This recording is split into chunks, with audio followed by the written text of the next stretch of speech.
Hello, and welcome to LSET Tech Bite. Today we're going to dive into the world of web development and learn how to create a simple box shadow generator using HTML, CSS, and JavaScript. Let's start by taking a look at the HTML code. As you can see, we have the basic structure of an HTML document here. We have the doc type declaration, specifying the document type as HTML. Next, we have a meta tag for the viewport, which ensures that our web page is properly scaled to fit the device's screen size. This is crucial for creating responsive designs. Now, let's take a look at the body of our document. Inside the body tag, we have a container div which will hold all our content. Within the container, we have a result div. This is where our box shadow will be displayed. Next, we have a series of slider controls. These sliders will allow users to adjust various properties of the box shadow, such as its horizontal and vertical offset, blur radius, and spread radius. We also have a color picker, which lets users choose the color of the shadow.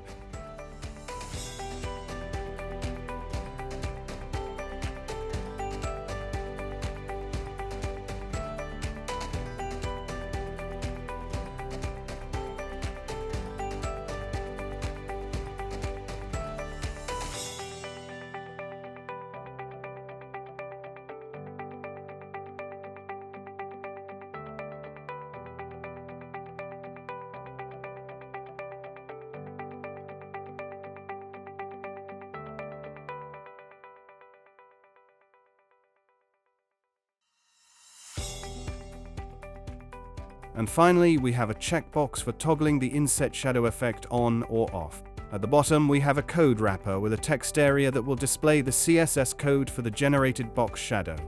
Users can simply copy this code and use it in their own projects. Moving on, we link our CSS file using the link tag. This allows us to style our HTML elements and give them the appearance we desire.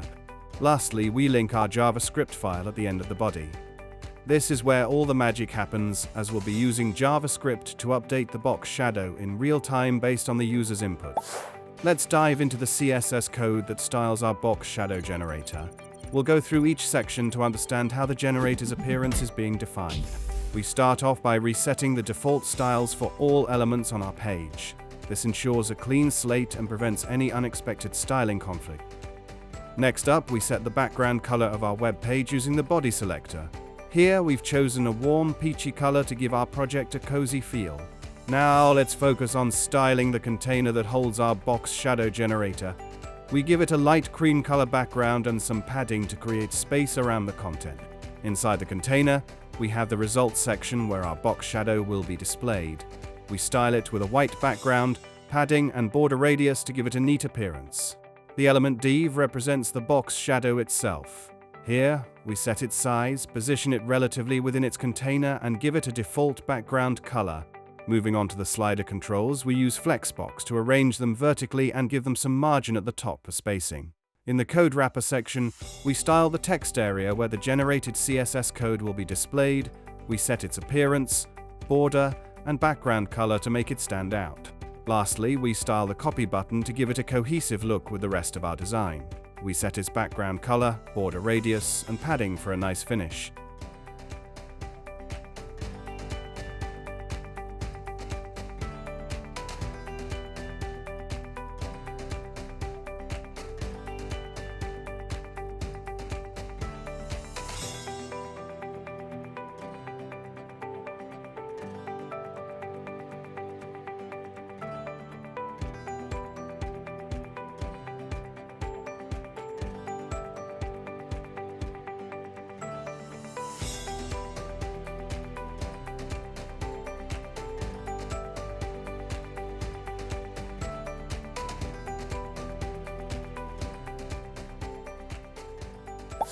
Let's explore the JavaScript code that brings our box shadow generator to life. We'll go through each section to understand how the game's functionality is being defined. We add event listeners to all the input elements within our sliders. This ensures that whenever a user interacts with the sliders, the generate shadow function will be called to update the box shadow. Now let's take a closer look at the generate shadow function. This function retrieves the values of all the input elements, calculates the box shadow based on those values, and applies it to the element div. It also updates the CSS code displayed in the text area. In order to convert the hex color value to RGBA format, we use the hex TORGBA function. This function takes the hex color and opacity as inputs, converts them to their respective RGB values, and returns the RGBA string.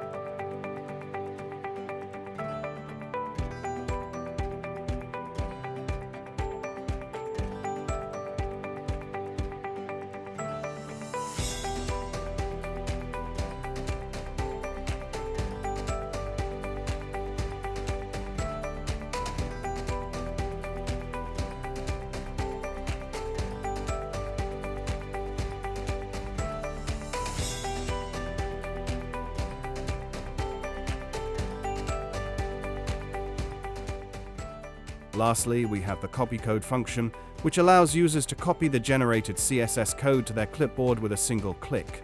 This makes it easy for them to use the generated box shadow in their own project. And there you have it. We've completed the JavaScript segment for our box shadow generator. With these functions implemented, our project is now equipped to dynamically adjust the box shadow according to user input. Please like, share, and subscribe for more tutorials like this. Thanks for watching and see you in the next video.